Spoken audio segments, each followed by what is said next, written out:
Hey guys, welcome to our Hindu newspaper question answer discussion session. One important question I have found from the whole newspaper today is related to farming section.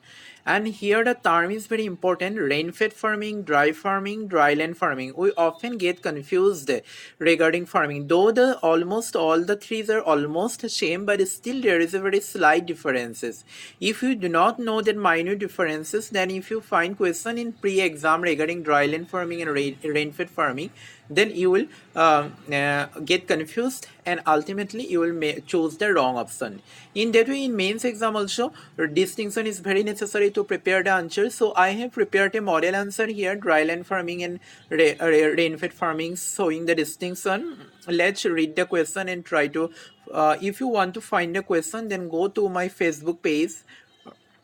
You will find that the whole answer there. And I have skipped some information here. For example, when we write answer regarding dryland farming and rain-fed farming, we have to give a static data that what portion of the country's total land is occupying dryland farming, and same for rain-fed farming. But at this moment, I am lacking of sufficient data, so I have skipped that data portion. But in exam hall, you have to find a particular. You have to write a some reliable data, sources of data you have to give, taken from economic survey or any other reliable sources. So do not forget about these things. So let's read what is the distinct regard. Yeah, this is a geography answer. That's why it does not need much more linguistic other introduction. So you can directly come to the point, just specifying what is dryland farming. So dryland farming mostly indicates the farming dependent on irrigation, but based on the amount of rainfall received, it can be divided into dry farming. Dry farming are those arid areas with less than 75 centimeter rainfall. Dryland farming, semi-arid areas with almost 75 to 100 centimeter rainfall. Then rain-fed farming means the area which receive 115 centimeter, more than 115 centimeter of rainfall. And these three distinctions of rainfall: 70 less than 75, 75 to 100, and eventually 115 centimeter. These three basic criteria are enough to find a distinction among these three particular types of farming. Here you can see dryland farming, rain-fed farming. So based on these rainfall amount received, the further verifications, further specifications are required.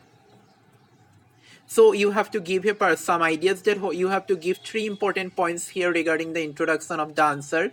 That what are the particular land allotment for each farming, what are the areas and which areas fall under this category, and what types of crops are practiced under these two kind of farmings. Try to give these three aspects in your answer. Then regarding the distinction between dryland farming and rainfall farming: amount of rainfall, moisture content. While moisture content is very less in dryland farming, it is enough, sufficient in rain-fed farming. Crops are almost drought resistant, mainly millet types of crops in dryland farming, while it extends to staple crops and commercial crops in rain-fed farming. Technology credit, HYV and government schemes have reached the rain-fed areas, while dryland farming is still not access to all these things. Groundwater. Lack of groundwater is a concern in dryland farming, but excessive use of groundwater is a concern in rain-fed farming. Soil erosion. Soil erosion caused by wind is an important feature in dryland farming, while soil erosion caused by monoculture, salinity in rain-fed area is a important feature. Reason: we already have discussed that arid and semi-arid zones generally come under dryland farming, while humid and subhumid zones generally come under rain-fed areas. Cropping pattern is almost one in dryland farming, where rain-fed farming is followed by various allied activities like livestock farming, apiculture, horticulture, etc. Besides this, try to find out some important government schemes, government steps regarding this. For example, rain-fed area authority was established by government in 2006. In this, try to find out, try to mention 2-3 government schemes regarding each type of farming. Then another important question regarding is the endosulfan. And what is endosulfan? Endosulfan is a pesticide used in agriculture mainly. It is a non-patent pesticide. That is why its price is very less. But its uses has invited lots of serious health concerns to human beings, animals, as well as environment. And what are the three things important regarding the use of endosulfan? Here, three things are important. One is Stockholm Convention regarding the persistent organic pollutants that was signed in 2001. This is one important. Another important term here is the bioaccumulation, and another is endosulfan. These three things are important from this aspect from this current affairs. Here I have prepared some current objective current affairs. You can find them in my Facebook page.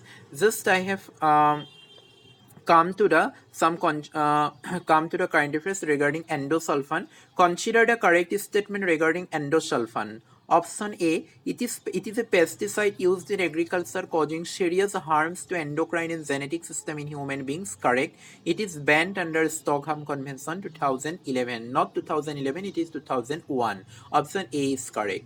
Consider the correct statement regarding bioaccumulation. It is a process where chemical absorption by body is faster than their excretion or removal from body. Yes, it is correct. What is bioaccumulation? Bioaccumulation is the accumulation of some chemical substances on our body where the rate of our body in acceptance of those chemicals is faster than the excretion. That means what? Our body can firstly accept this, but our body has less power to break them down or to excrete from our body. It is a process where body cannot break down the chemicals. Both the options are correct. Consider the correct statement regarding persistent organic pollution. This is very important. For the first time, Stockholm Convention in 2001 has discussed this thing. There are major factors of bioaccumulation. Correct. They can make severe damage to human body through food chain. Of course, it is correct, because for example, in ocean, what happened? Mercury. It is said that mercury is one of the very serious threat caused by bioaccumulation, because sometimes mercury is accumulated over phytoplankton. Phytoplankton are eaten by small fishes. Small fishes are eaten by big fishes, and thus the big fishes are eaten by human beings. Thus, throughout the food chain, bioaccumulation comes up to human beings. Stockholm Convention deals with these types of pollution. Correct.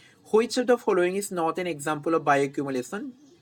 Mercury, phytoplankton, small fish, big fish, and humans. This is correct. Nitrogen oxide, acid rain, monumental building. This is not an example of bioaccumulation.